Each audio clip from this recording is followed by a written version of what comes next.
There are moments in life when you stop and feel that something isn't right, as if you are living a life that isn't yours.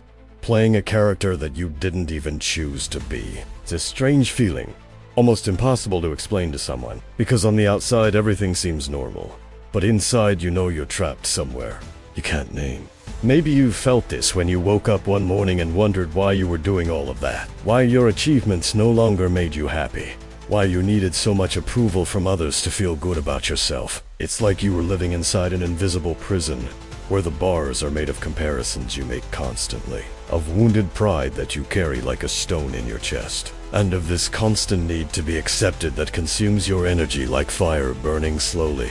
Millions of people wake up every day carrying this silent weight, trapped in chains they can't even see, living not for themselves, but for the eyes that watch them, for the judgments that define them, for the expectations that slowly suffocate their soul. You've felt this. I know you've felt this. That tightness in your chest when someone criticized you and your self-esteem plummeted as if you'd been punched in the stomach. That anxiety when you posted something and kept checking every 5 minutes to see how many likes you'd received, as if your happiness depended on those numbers on the screen. Or that moment when you caught yourself doing something you didn't want to do, saying things you didn't believe, just because you couldn't stand the idea of disappointing someone or not being accepted by the group. The deepest pain doesn't come from the wounds we can see in the mirror, but from those we carry, hidden in our chest. And few sufferings cut as deep as discovering that you've lost yourself along the way. Look around and you'll see executives who destroyed their own mental health chasing status. Young people who plunged into depression because they can't get more likes than their friends. People who completely lost their sense of who they are because they spent so much time trying to be accepted that they forgot who they really were underneath all these masks. They learn to wear. Our entire society has become a great theater, where everyone plays characters they think others want to see. And in the midst of this constant performance, the real person slowly disappears, like a photo that fades over time. But there is light in all this darkness, and it comes from a place you might not have expected more than 100 years ago. A German philosopher named Friedrich Nietzsche looked at this human tragedy happening before his eyes and left us a map, a guide to escape this prison we don't even know exists. Nietzsche had a sharp perception about human nature, and long before the social media era, long before the modern world transformed validation into an addictive drug that comes in dopamine doses, he already understood the traps of the human ego better than any modern psychologist. He knew that most people live wearing masks, not by choice, but out of terror of showing who they really are, and that this constant performance not only distances us from our essence, but transforms us into strangers to ourselves. Nietzsche perceived something that most people still can't see. The danger isn't just in living for appearances, but in completely forgetting that something exists beyond them. Something deeper, more real, more powerful than any role we might play in this theater of life. He understood that when we live trapped by others' expectations, when our happiness depends on external approval, when our identity is built on comparisons and competitions, we're not really living. We're just surviving in an impoverished version of what we could be, like a pale shadow of the person we were born to be. Society functions like a gigantic theater where everyone plays characters they believe others want to see. But in the process, the true actor gradually fades until completely disappearing. We walk on this stage of life playing roles we didn't choose, following scripts written by social expectations, fear of rejection, and a desperate need to belong that makes us sacrifice our individuality on the altar of collective acceptance. The executive who works 16 hours a day, not because he loves what he does, but because he needs to maintain an image of success that he no longer knows why it's important. The person who agrees with opinions they detest because they can't bear the idea of conflict. The young person who chooses a profession based on what will impress others, not on what feeds their soul and makes their eyes shine. All of us, at some point, were actors in this theater, and many never left the stage to discover who they are when the curtains close and no one is watching anymore. But there is a question that can change everything. A question that Nietzsche forces us to face, and that can be the beginning of your liberation. Are you living as yourself, or just playing the role that your ego demands you represent? This isn't an easy question to answer, because it asks for brutal honesty with yourself. The courage to look at your life and admit how many of your choices were made out of fear. How many of your opinions are really yours? How many of your achievements you genuinely celebrate and how many you use just to impress others? It's the question that separates those who truly live from those who merely exist based on others' expectations. And the answer can be more disturbing and more liberating than you imagine. For the next 40 minutes, we'll walk together through this delicate territory of the human ego. We'll uncover the 7 main traps that keep you prisoner to a life that isn't yours. And most importantly, we'll discover how to transcend these traps with a clarity and inner strength that Nietzsche knew we all have, but that most have forgotten how to access. You'll understand why your need to constantly defend yourself is actually a sign of inner fragility. How comparison with others is poisoning your ability to be genuinely happy. Why your dependence on external validation is sabotaging your real confidence. And how even your humility can be a disguised form of ego manipulation that you don't even realize is happening. Have you ever noticed how some people defend their opinions as if their lives depended on it? How they turn red with anger when someone disagrees with them, as if every question were a personal attack on the core of who they are. It's a strange thing to observe, because on the outside, it looks like strength, like conviction. But when you look closer, you can sense that underneath all this aggressive defense, there's something very fragile, very scared, very insecure. It's as if these people had built a fortress around their own identity, with high walls and heavy gates. But when you manage to peek through a crack, you discover that what's being protected inside is a scared child who's afraid of being wrong, afraid of not being good enough, afraid of discovering that maybe they're not who they think they are. This is one of the cruelest traps of the human ego, because it disguises our fragility as strength, our insecurity as confidence, our fear as courage. When someone questions our political opinion and we explode in defense, we're not defending an idea, we're defending our identity. When someone criticizes our work and we counterattack with endless justifications, we're not protecting our project, we're protecting ourselves. When someone doesn't agree with our worldview and we feel that anger rising in our chest like hot lava, we're not fighting for a cause. We're fighting for the survival of our ego, which can't bear the possibility of being wrong or incomplete. Modern psychology understands this very well and has scientific names for these defense mechanisms we use without even realizing it. Projection is when we throw onto others what we don't want to see in ourselves.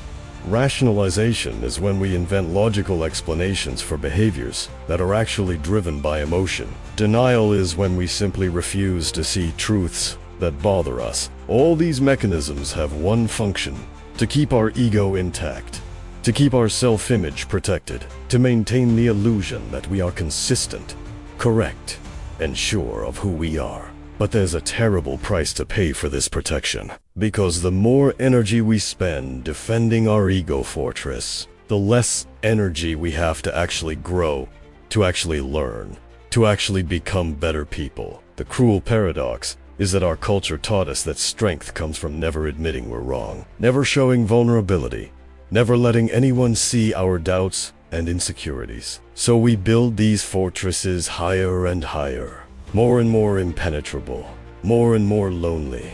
But true strength, the strength that Nietzsche admired and respected, doesn't come from protecting our ego from inconvenient truths. True strength is born when we manage to transcend the need to always be right, when we can hear criticism without falling apart internally, when we can admit we don't know everything without feeling that this diminishes our value as a person.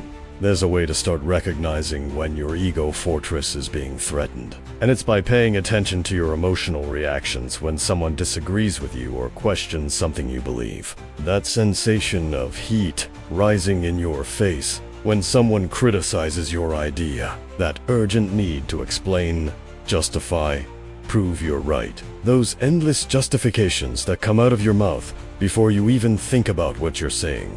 That instant anger that arises when someone doesn't recognize your value or competence. All of these are alarm signals from a panicked ego trying to protect the identity it built for itself. even if that identity is just a comfortable illusion. Think of it as if your ego were a hypersensitive alarm system that goes off at any suspicious movement. The problem is that this alarm can't distinguish between a real threat to your safety and a simple difference of opinion.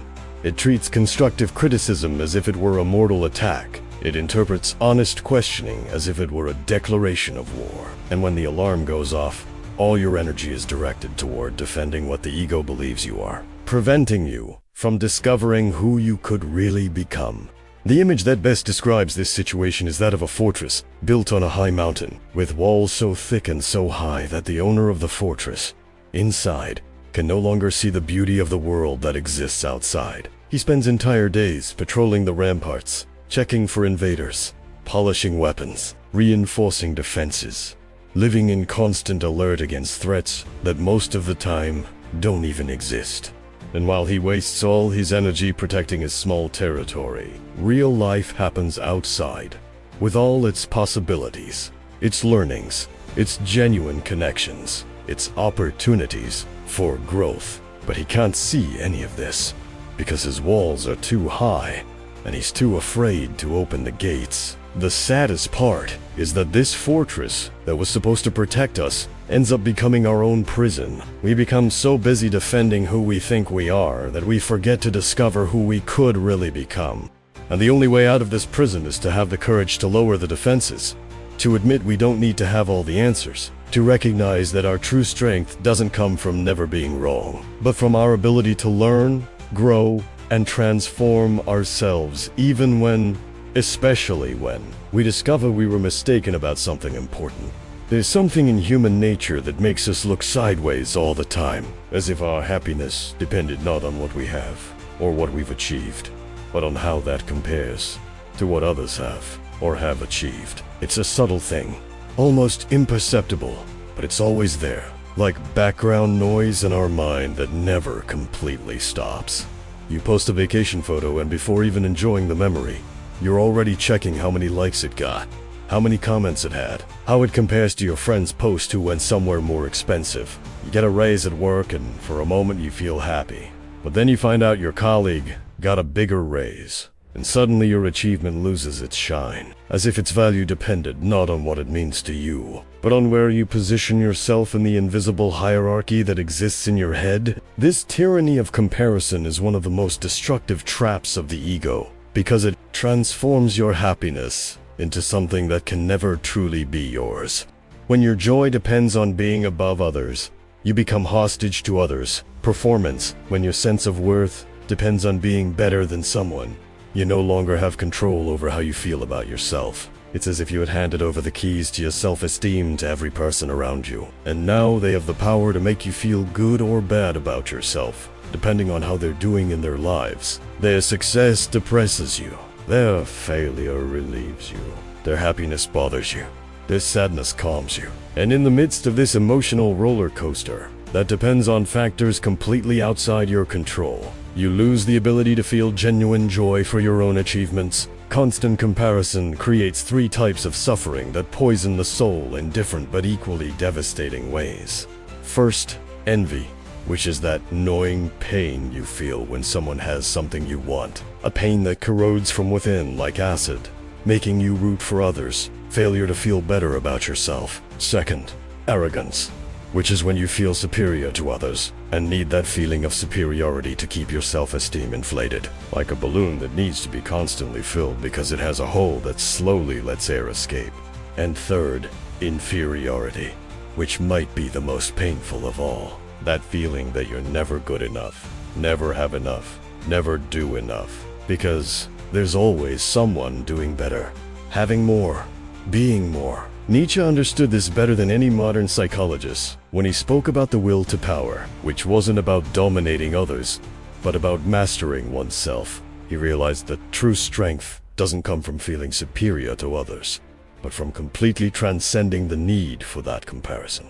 Genuine will to power is when you're so focused on becoming the best version of yourself that you don't have time or energy to keep measuring your life by the ruler of others' lives.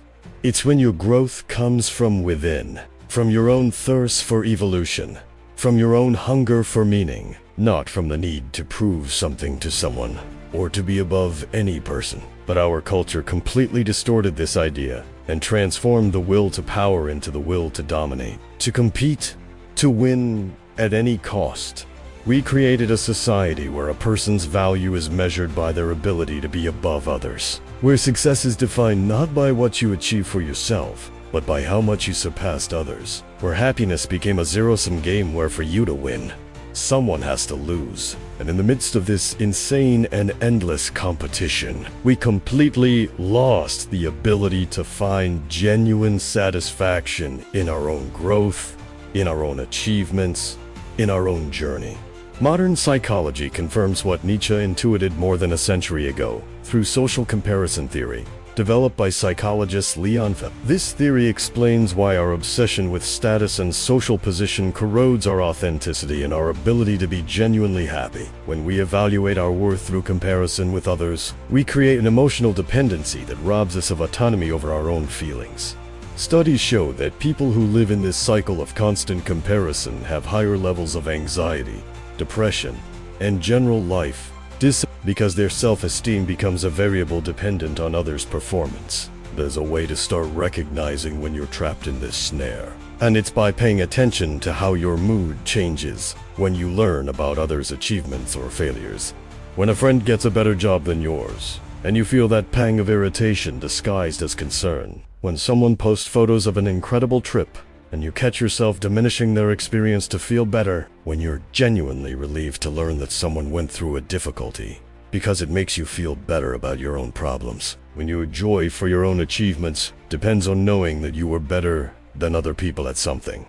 All of these are signs that your personal worth has become dependent on where you're positioned in the imaginary social hierarchy that exists in your mind. And this dependency is sabotaging your ability to find real and lasting satisfaction in life. It's like you're always running a marathon where the finish line moves, depending on where other runners are. So you can never really win, never really stop, never really celebrate your own achievements. Because there's always someone running faster, getting farther, making it seem like your efforts aren't enough. In work environments, this becomes even more evident when promotions or recognitions happen.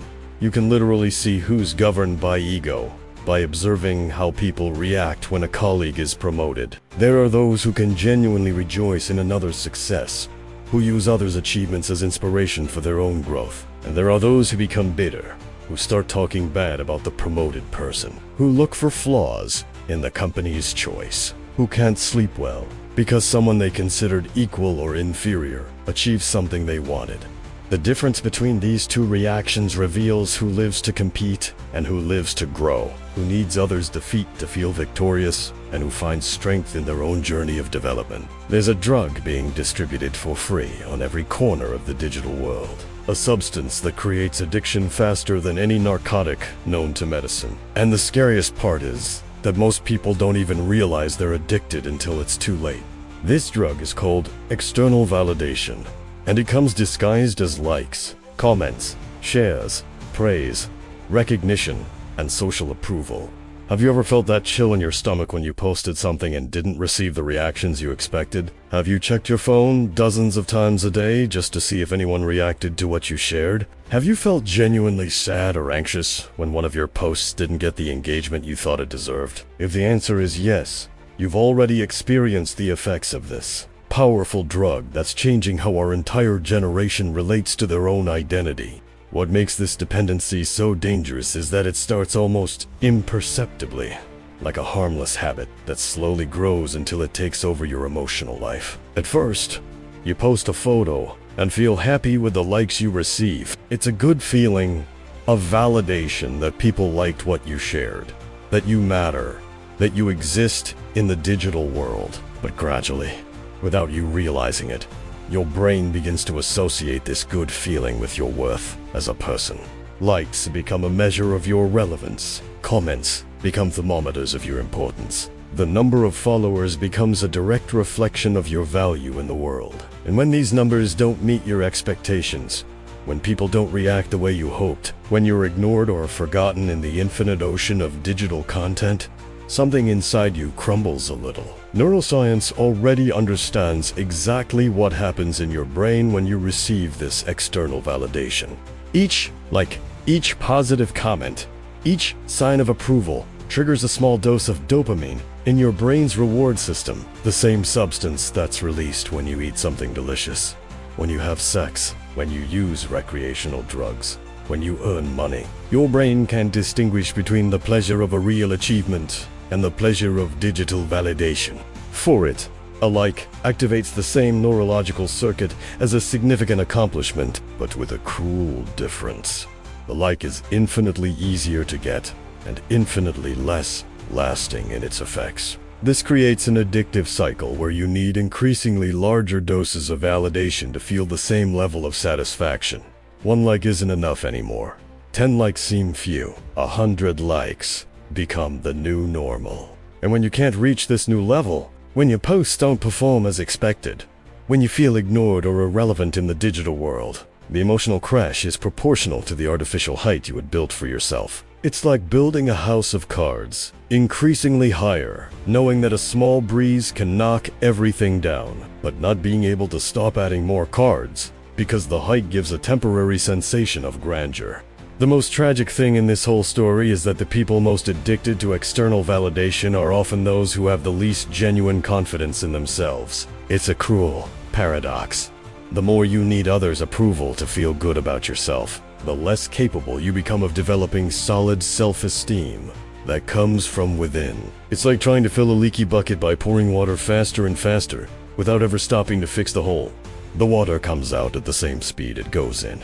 So you can never really satisfy yourself, never really feel complete, never stop, depending on the next dose of external approval. Nietzsche saw this long before social media existed when he developed the concept of the Superman who doesn't depend on crowd validation to define his value or goals.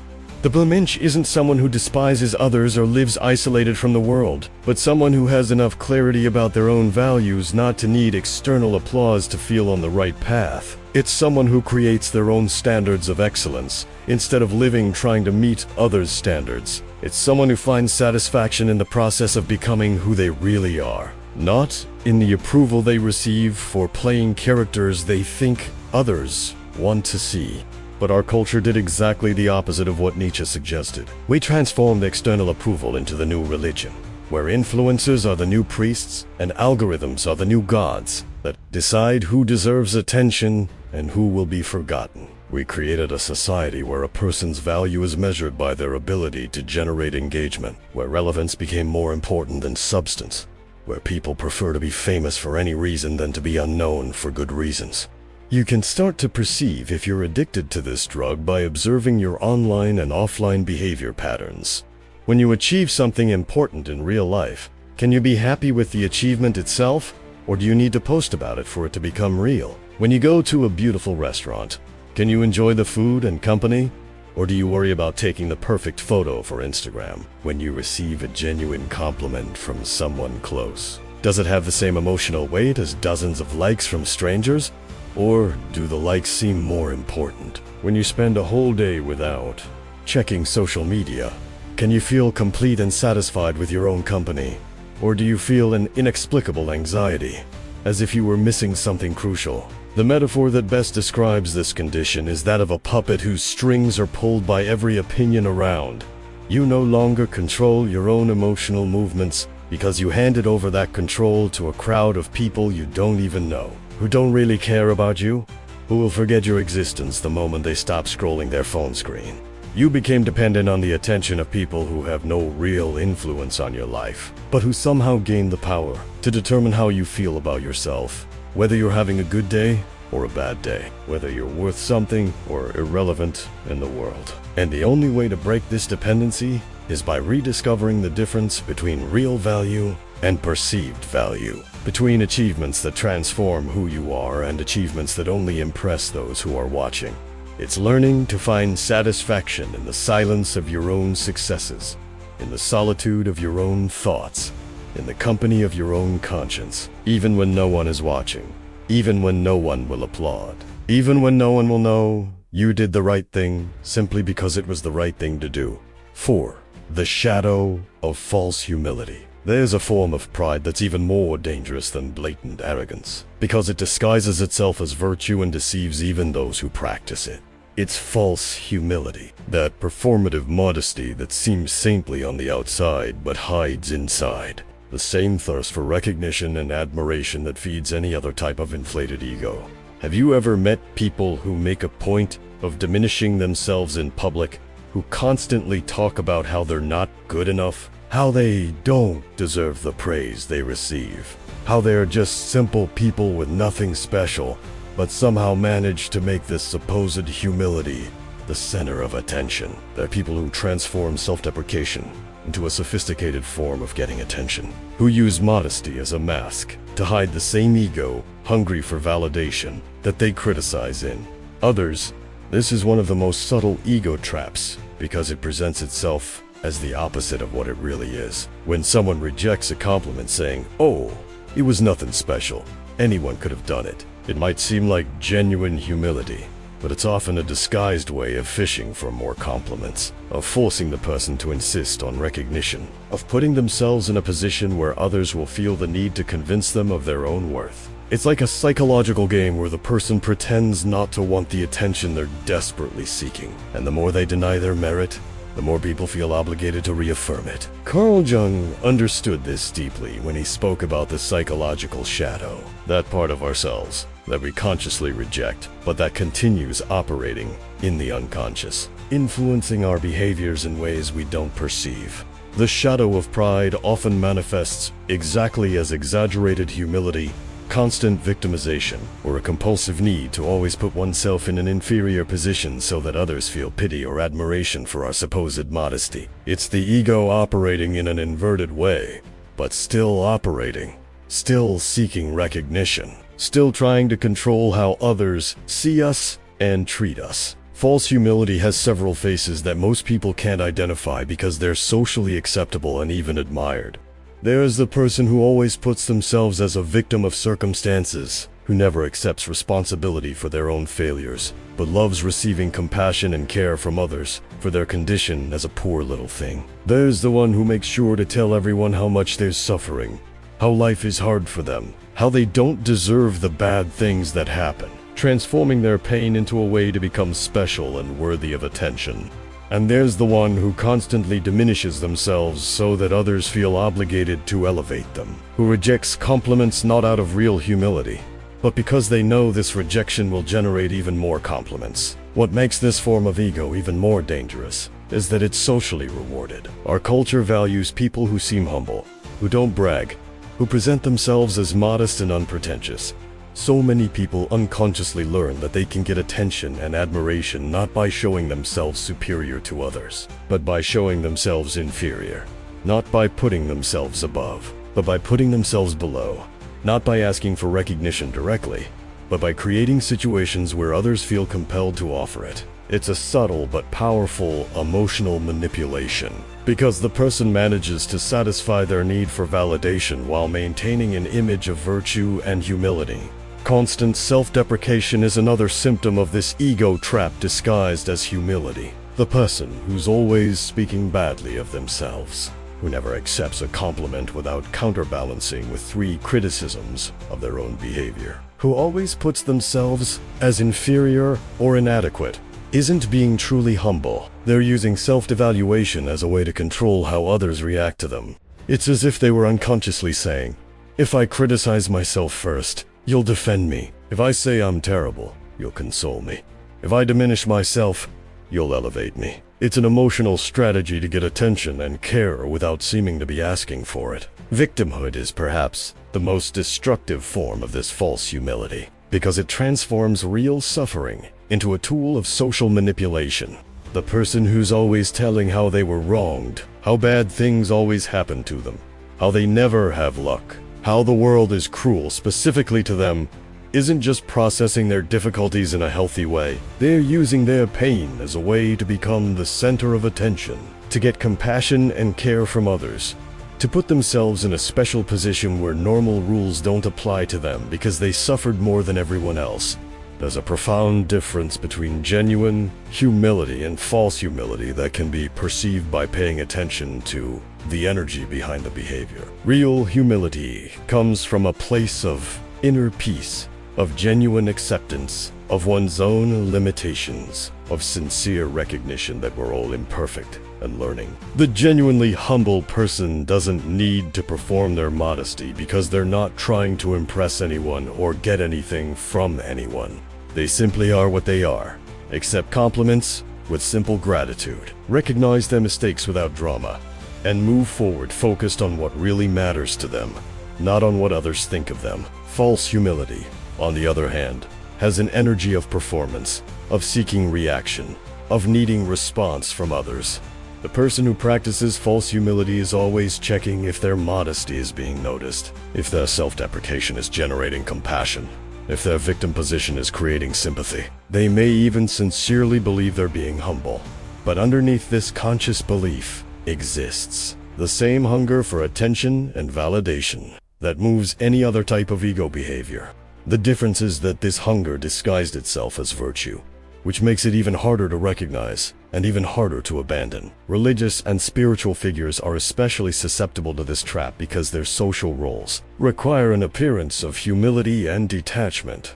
How many times have you seen religious leaders who make a point of talking about how unworthy they are, how they don't deserve the position they occupy, how they're just instruments of a greater force, but who at the same time carefully cultivate their public image, surround themselves with symbols of power and authority, react badly when questioned or criticized? They may genuinely believe in their own humility, but their actions reveal an ego that simply learned to express itself in a socially acceptable way, using the language of modesty to achieve the same admiration and reverence that others seek through ostentation. There's something in the human ego that can't stand uncertainty, that can't accept that life is fundamentally unpredictable, that fights against the fact that most of what happens to us is completely out of our control. It's as if inside each of us there existed a little dictator who wants to command not only our own actions, but also others' actions, the circumstances around us, time, destiny, even the thoughts and feelings of people we love. Have you ever caught yourself trying to control how someone dresses when they go out with you? Have you felt that desperate anxiety when plans deviated from the script you had outlined? Have you lost sleep, imagining all possible scenarios for an important situation, as if thinking about everything could guarantee things would happen the way you want? This compulsive need for control is born from the most primitive fear that exists within the human being, the fear of chaos, of unpredictability, of the possibility that things won't turn out as we planned and that maybe we're not as powerful as we'd like to believe. The ego hates admitting that we're small in an infinite vastness, that our influence over the world is limited, that most of life happens independently of our desires and our attempts to direct it where we want it to go.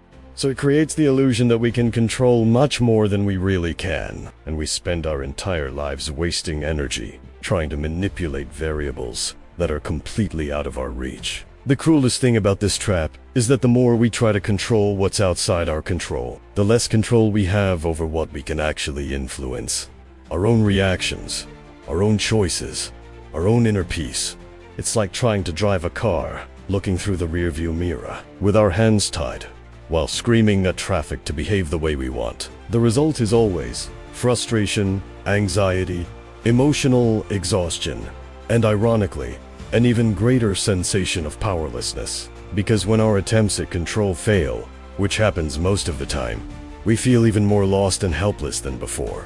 Nietzsche understood this in a way that anticipated decades of modern psychology discoveries when he said that life is fundamentally chaotic, and that human greatness doesn't come from trying to order this chaos, but from embracing it with courage and finding beauty in the very unpredictability of existence. He understood that trying to control life is like trying to capture wind in a bottle. You might manage to capture a small portion for a limited time, but the essence of wind, its free nature and constant movement, will always escape your attempts at containment. True strength, according to Nietzsche, isn't in dominating external circumstances, but in developing the flexibility and inner resilience necessary to dance with whatever music life decides to play. The concept of amor fati, which Nietzsche developed, and which literally means love fate, is the perfect antidote to this controlled trap. It's not about passive resignation or accepting anything that happens without trying to influence what's within our reach. It's about understanding that our serenity and inner strength can't depend on things happening the way we want, because that puts us in a position of eternal emotional vulnerability, when we can love not only the moments when life gives us what we ask for, but also the moments when it teaches us through difficulty, loss, unexpected change. We free ourselves from the exhausting need to try to control variables that were never really under our command. Modern psychology confirms this Nietzschean intuition through the theory of locus of control, developed by psychologist Julian Rotter, which distinguishes between internal and external control. People with internal locus of control focus their energy on what they can really influence: their attitudes, their reactions, their choices, their efforts, their personal development. People with external locus of control waste energy trying to manipulate external factors, others' behavior, circumstances, public opinion, unpredictable future events. Research consistently shows that people with internal locus of control are more resilient, happier, less anxious, and more capable of adapting to unexpected changes. You can start to identify if you're trapped in a snare by observing where you put your emotional and mental energy during the day. Do you spend more time thinking about what others should do differently, or what you can do differently? When something goes wrong, is your first reaction to look for who to blame or to think about how you can adapt to the new situation? When you're stressed, is it because you're trying to force some situation to resolve the way you want? Or because you're facing real challenges that require your attention and energy? When you get frustrated with people around you, is it because they're not meeting your expectations, or because you're trying to change them instead of accepting who they are? The attempt to control people is perhaps the most painful form of this trap, because it transforms relationships into battlefields, where each person tries to mold the other according to their own needs and insecurities. The partner who tries to control how the other dresses, who they talk to, where they go. The father who tries to force his son to follow the path he considers correct. The boss who micromanages every detail of subordinates' work because he doesn't trust their ability to make decisions. All these behaviors are born from the same place: the inability to accept that other people are independent beings with their own wills, their own values, their own journeys, and that trying to control them is not only impossible, but also destroys the trust and intimacy that makes relationships meaningful. The metaphor that best describes this illusion of control is that of someone trying to command the ocean, shouting orders at the waves, demanding that tides obeyed their personal agenda, getting frustrated when storms arrive without warning, and when calm doesn't last as long as they'd like. The ego worries, shouts, despairs, throws tantrums, but the waves continue following the laws of nature, indifferent to our desires for them to behave according to our convenience. And while we waste energy trying to control the ocean, we lose opportunities to learn to navigate skillfully, to develop the resistance necessary to face storms, to find beauty both in calm and in turbulence. Liberation from this trap doesn't come from giving up any form of influence or becoming passive before life. It comes from developing discernment to distinguish between what's within our sphere of influence and what's outside it, and then putting all our energy, all our attention, all our determination into what we can really change. Our attitude, our response, our choice of how to interpret and react to what happens to us. When we stop wasting strength trying to move mountains and start moving around mountains with grace and intelligence, we discover that we're much more powerful than we imagined. Not to control the world, but to navigate through it with wisdom, courage, and a strange form of peace that comes from dancing with life. Instead of fighting against it, there's a silent tragedy happening on every corner of the modern world. A slow death that no one sees happening because it happens inside, in the deepest place of the human soul, where our truest essence lives. It's the death of authenticity, the gradual murder of who we really are in favor of who we think we need to be to survive socially, to be accepted, to not run the terrible risk of being rejected for showing our true face. Have you ever felt that strange sensation of playing a character that isn't you, of saying things you don't believe, of living a life that looks beautiful on the outside but makes no sense inside? It's like you were an actor who forgot he was performing, who got so lost in the role that he doesn't even remember who he was before getting on stage. The pressure to fit in, to be accepted, to not cause conflicts or discomfort in others is so strong in our society that most people develop multiple social masks without even realizing they're doing it. There's the mask you wear at work, where you need to seem professional, competent, always in control, even when you're feeling lost and insecure inside. There's the mask you wear with family, where you need to fulfill expectations that were created when you were a child, and that maybe don't even make sense for who you became. There's the mask you wear on social media, where your life needs to seem perfect, interesting, full of happy moments and impressive achievements. And there's the mask you wear with friends, where you need to maintain an image that maybe was built years ago, and that now you don't know how to undo without losing the people you love. The problem isn't that these masks exist, because we all need some level of social adaptation to live in community. The problem is when we forget their masks and start believing they're our true identity. It's when we spend so much time playing different characters that we completely lose contact with the authentic core of our being. It's when our life becomes such a constant and convincing performance that even we don't know anymore who we really are when no one is looking, when we don't need to impress anyone, when we can simply exist without fear of judgment or rejection. Nietzsche understood this better than any philosopher of his era when he wrote, "Become who you are." A phrase that seems simple but is one of the most difficult and revolutionary instructions that exist.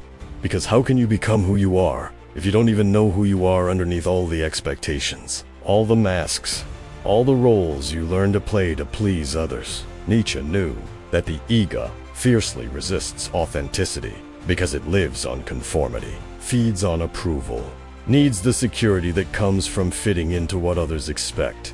The ego is terrified of authenticity because being authentic means taking risks, means accepting that some people won't like who you really are, means giving up the false security that comes from pleasing everyone. Authenticity is one of the scariest things that exist because it requires courage to disappoint people, to break expectations, to be misunderstood by those who got used to your masks and who maybe don't even want to know who you really are underneath them. When you stop agreeing with opinions that aren't yours just to avoid conflict, some people will feel uncomfortable. When you stop smiling when you're not happy, some will say, you've changed, that you're different, that you've lost your charm. When you stop doing things you don't want to do just to not disappoint others. Some will call you selfish, insensitive, difficult to deal with. But here's the secret that most people don't understand. Authenticity provokes rejection before it inspires respect. The people who will reject you for being who you really are weren't your real people. They were just fans of your masks, spectators of your performance, consumers of the edited version of yourself that you offered for public consumption. And losing these people, however much it hurts at first, is actually a filter that reveals who your true connections are. Those who love you, not for the character you play, but for the person you are when you stop performing. Accepting rejection as a natural filter is one of the most liberating skills you can develop, because it allows you to stop wasting energy trying to be accepted by people who could never truly accept you even if you completely contorted yourself to fit their expectations. It's like discovering you no longer need to carry dead weight, that you can leave behind relationships based on performance and invest that energy in connections based on truth, on mutual vulnerability, on genuine acceptance of who you are when you stop trying to impress each other. History is full of examples of people who chose authenticity over popularity and who paid a high price in the present to leave an eternal legacy. Van Gogh sold only one painting during his entire life, was considered crazy by contemporaries, died in poverty and anonymity, but today is recognized as one of the most important artists in history because he had the courage to paint his inner truth instead of painting what others wanted to see. His work touches people more than a century later because it carries something that art made to please the public can never carry: pure, authenticity, raw vulnerability, the human soul exposed in all its imperfect beauty. The difference between living to impress others and living to express your truth is the difference between a life that seems meaningful on the outside, but feels empty inside, and a life that may not seem impressive to others, but overflows with purpose. Meaning, deep connection with yourself and with people who really matter. It's the difference between being famous and being remembered, between being popular and being respected, between having many acquaintances and having few real friends. When you finally find courage to take off the masks and show who you really are, you discover something surprising. The people who truly matter don't just accept you. They feel more connected to you than ever, because your authenticity gives permission for them to also be authentic. Your courage to be vulnerable creates safe space for others to also be vulnerable. Your willingness to be imperfect frees others from the pressure to seem perfect. Your authenticity becomes a gift, not only to yourself, but to everyone around you who are tired of playing characters and who are waiting for someone to be brave enough to be real first. There's a pattern that repeats in the lives of almost all people. A vicious cycle so subtle that most don't even realize they're trapped in it until they've already wasted years, maybe decades, spinning on the same emotional wheels that never lead anywhere. It's the cycle of the wounded ego. This tragic dance between pride and shame, between feeling superior to others and feeling inferior to everyone, between desperately seeking external validation and then feeling empty when you get it, between comparing your life to others and always losing in this cruel comparison that your own mind created. Have you ever noticed how, after each important achievement, you feel a strange emptiness, as if you'd climbed a mountain only to discover that the view from up there wasn't as special as you imagined? Have you noticed how each failure seems to confirm all the bad things you secretly believe about yourself, as if the universe were conspiring to prove you're not good enough to have the things you want? This cycle feeds on a fundamental illusion that the ego created about how life should work. The idea that our happiness, our self-esteem, our sense of worth should depend on external factors, on achievements, recognition, others' approval, social position, material success. It's as if the ego had built a happiness machine that only works when fed by fuel that comes from outside, that only produces satisfaction when other people validate our worth, that only makes us feel good when we manage to prove we're better, smarter, more successful than someone. But this machine has a fatal flaw.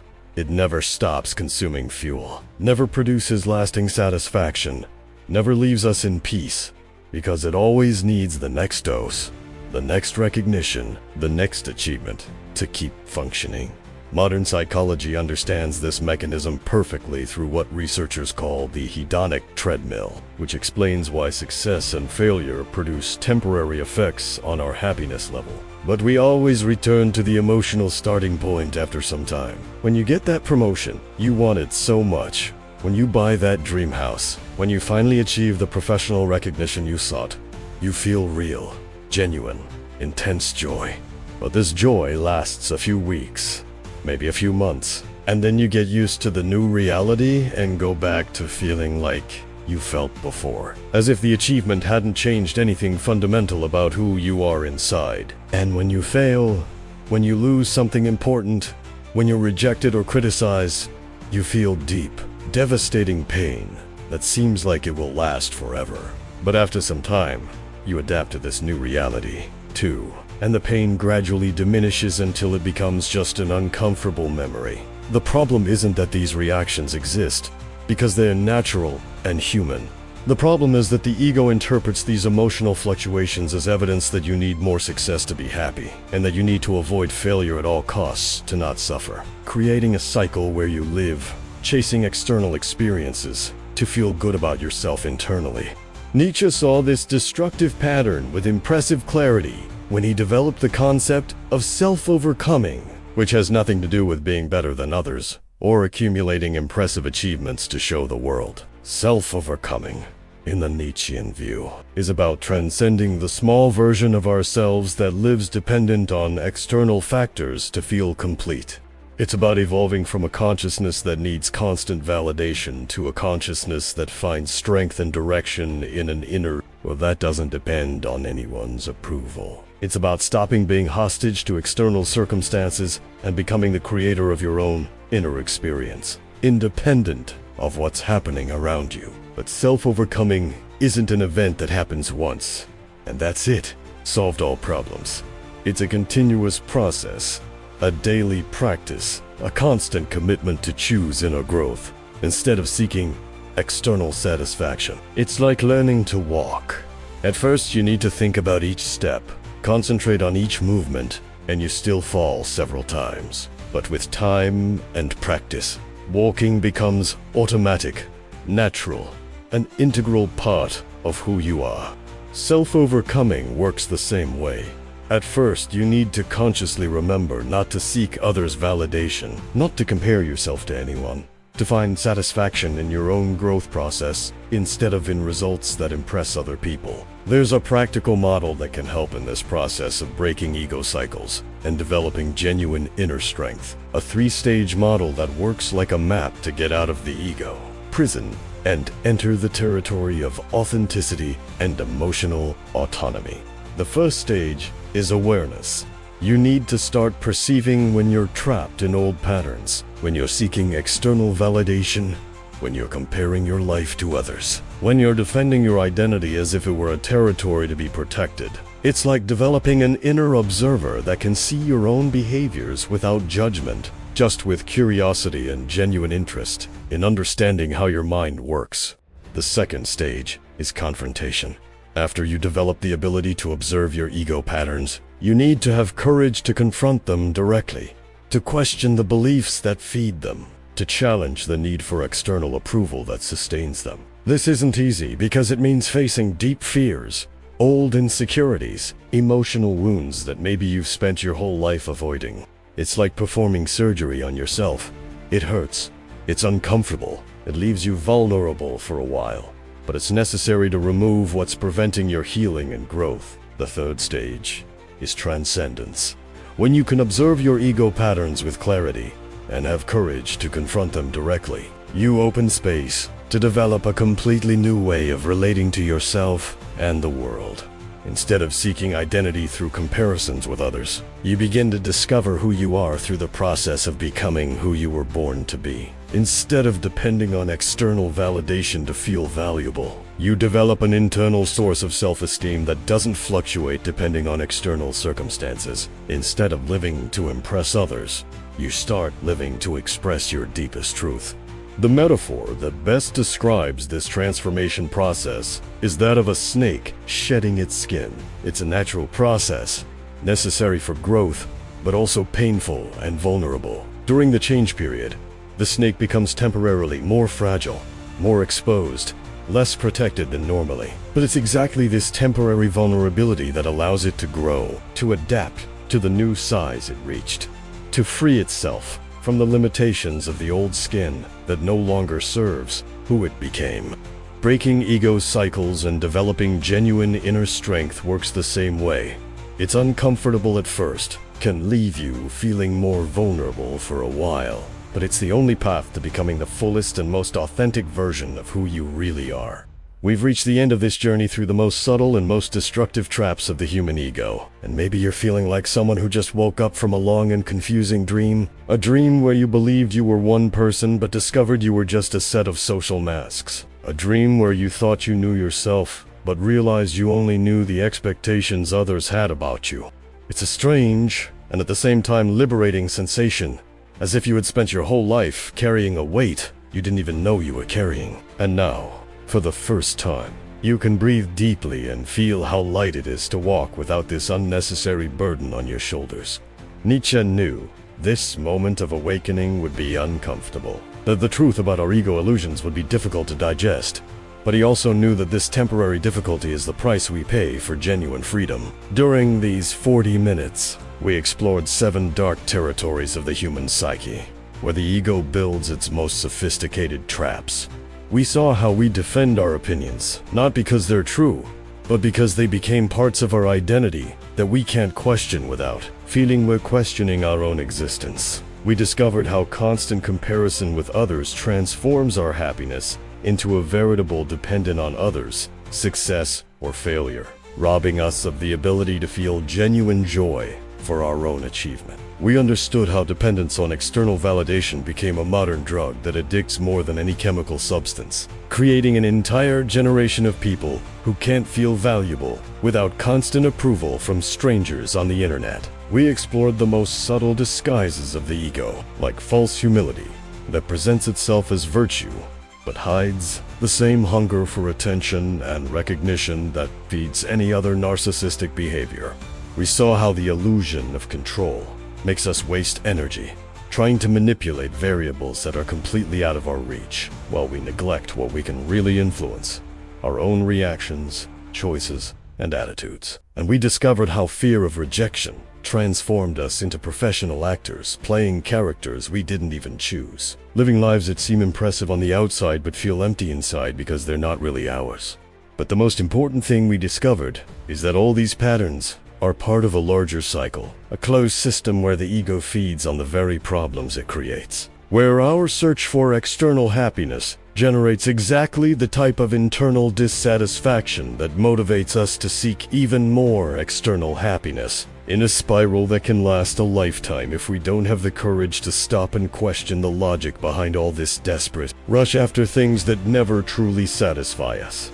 The most important warning Nietzsche left us is this: the ego is not who you are. It's just a mask that society forced you to wear since childhood, a mask made of social expectations, fears of rejection, needs for approval, automatic comparisons, emotional defenses you developed to survive in a world that punishes authenticity and rewards performance.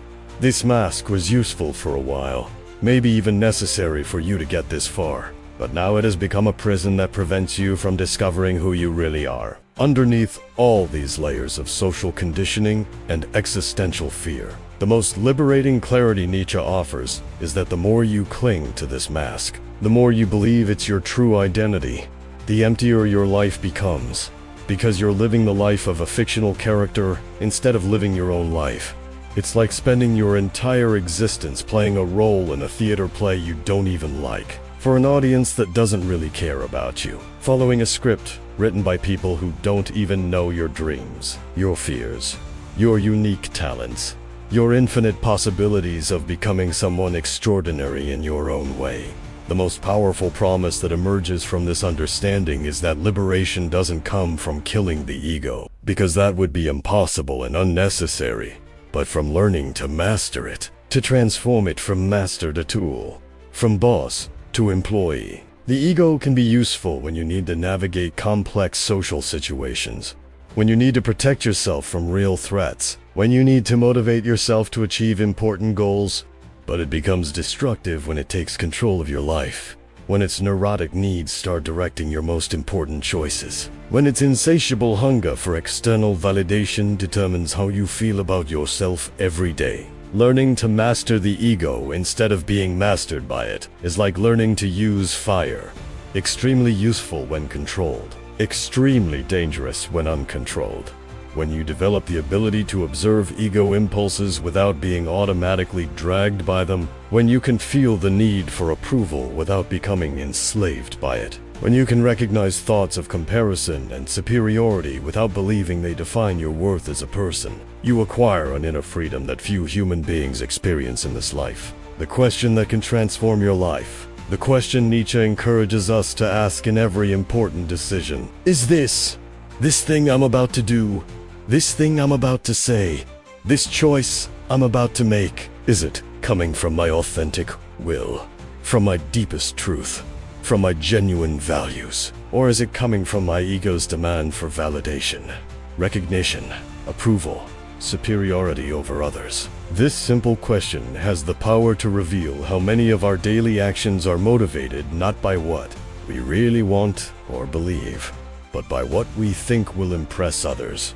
by what will make us seem important, by what will satisfy our constant thirst for external confirmation that we're worth something. The final metaphor Nietzsche offers us is the most beautiful and most liberating of all. The ego is like a shadow that accompanies us when we walk toward our own light. The shadow will always be there, will always be a natural part of the human experience, but it doesn't need to be what guides us.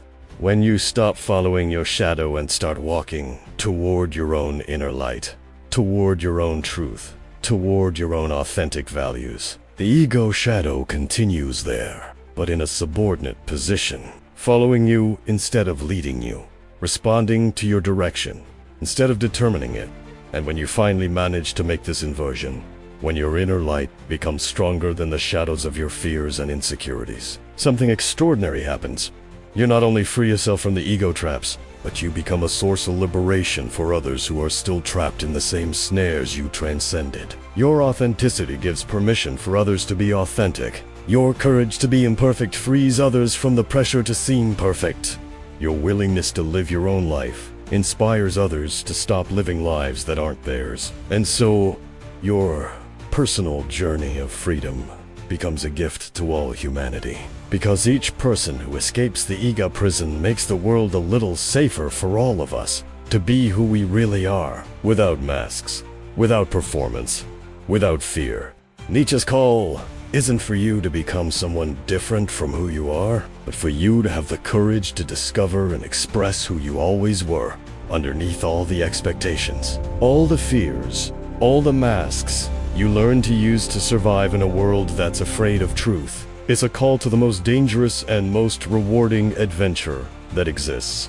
The journey back home, to your true self, to the person you were born to be before the world taught you to be afraid of being her.